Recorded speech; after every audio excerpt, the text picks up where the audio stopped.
So this is the lineup for the final. Artist Baumanis on pole position, Jimmy Turpero alongside him on row 1. We then have Gergely Marton and Espani Saxetra on row 2. Rokas Bakiuska and Andres Smetana on the last row.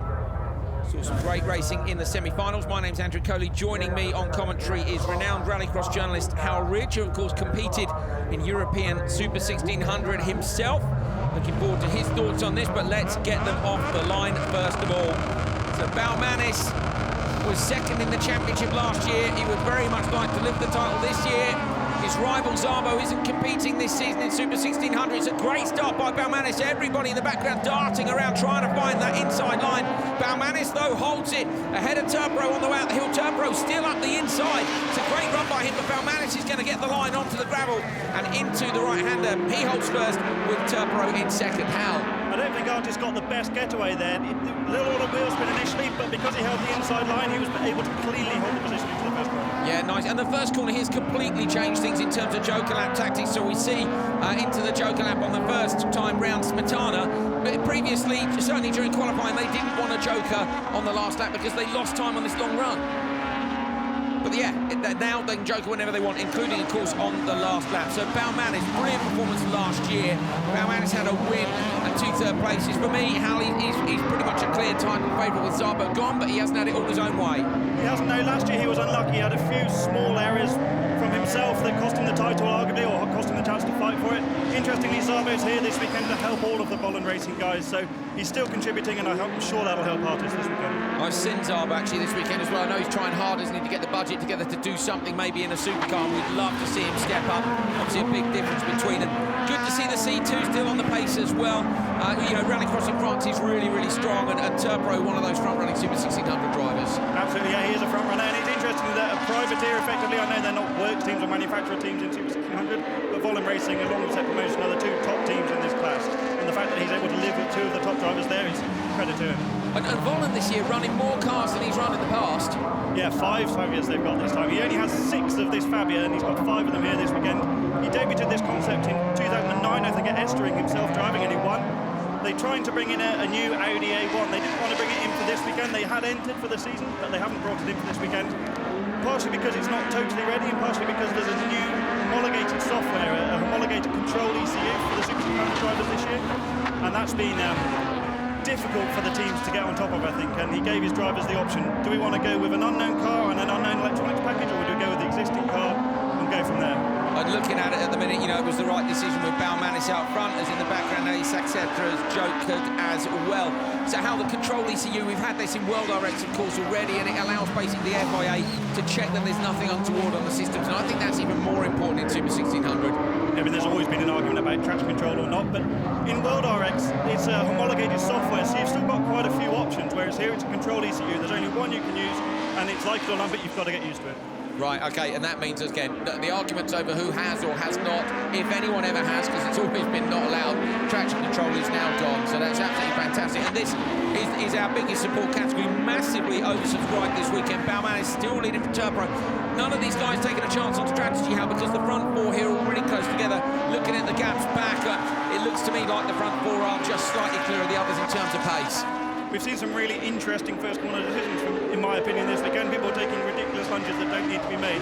These guys are in a 6th round championship. If they can finish on the podium in the first round, that's a big haul of points. That must be in the back of your mind as you're competing this final. 100%. Such a hard day for them yesterday too. I mean, when you've got the likes of Sebastian Loeb saying it was the worst conditions he's ever driven in, a little front-wheel drive car with, what, 200 and something horsepower, is really hard. I think I could have been quicker in the rental car in practice yesterday. Yeah. It's absolutely pointless in the front-wheel drive car.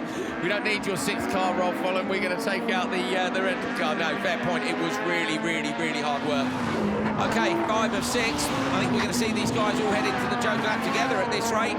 Is anybody going to take a chance on it? We do see Marton ducks into the Joker lap, so Marton is the first to go. And we're right as well in terms of the gaps. There's a little battle going on in the rear between Smetana and his Saxetra, but at the minute, those 2 guys are not going to feature. And I think this one's going to be quite processional, Hal, which is unusual with Super 1600. Yeah, normally it produces great action, and the Frenchman here is going to spoil the 1, 2, 3 for Bolland Racing. He's competing in his first full season of this, and great start. Who, in your opinion, has missed out on the semi-finals that we should expect to see later in the year? Because obviously we haven't seen all the action this weekend with what's been going on in the world. Well, it's interesting to see neither of the set promotion cars here. They both had problems late in qualifying. Yasser Calio, the RX Academy champion from last year, who's graduated into this as his prize drive, had a fire in Q4 and went out, and his teammate Tigger Shabutinov. Easy for us to say. Timur Shigabutinov, yeah, we always like to have long names which are impossible to say. Yeah, it's good to have a couple of Russians on board. Okay, so on the last lap then, Balmanis leading by 1.7 from Turpero. For me, a brilliant drive by him. A little bit of pressure here for P3, but again, there isn't really anywhere to make a pass unless you're feeling extremely forceful. Has a look as I say that, one way and then the other. Martin, the more experienced Rallycross driver here, did last year in a Volon car. Bakuska came into the season late and has learned quickly. Balmanis takes the win for round one. Good job by him. Turpero into P2. And in fact, a train of 4 cars at the end, so it seems that Martin was losing a little bit of time under pressure towards the end of the race. Okay, so a dominant start for Balmanis. I was disappointed as well. We lost Eveno in the semi-finals, and he was another guy who was way out front. We'll have a chat about that in a moment. Artist climbing out the car. Maybe onto the roof. He only got the chance to do this once last year. There are some of the Latvian fans. Of course, we've got a big following for Rallycross in Latvia, thanks to Artis Balmanis, Yanis Balmanis and Reinis Nitish, star drivers from their country at all levels of this championship. Artis taking 8 championship points, Jimmy Turpero with 5, Gurgly Martin with 4, Akuska Smetana, Enis, etc. down to 6th place. Of course, that will be added to their points from the semi-finals and from qualifying as well. Hal, as I said, Eveno didn't make it through. Can we expect to see him at any more events this year? Absolutely, yeah, he's another permanent entry. I think the level of permanent entries in 1600 is very strong, and I don't think this final's been representative of how close it's going to be later in the season. So basically, you know, although Balmanis was second last year and Zabo's not here, and he's, to be honest, he's made this look pretty easy, you don't think he's going to have his own way for the rest of the season? No, I don't think so. You look at his etc. We've seen him before in that Saxo Super 1600 car, absolutely killing it in Scandinavia. When it comes to the tracks that suit them better, it's going to be even better. Can't wait to see it. So it should be a fraught championship battle all year long between the little pocket rockets. Don't forget, of course, we've got RX2 and touring cars as well starting later on in the year. Here are the standings, Dan. It is a maximum score for Artis Balmanis, so that's top qualifier, win in the semi and win in the final. Great job by him.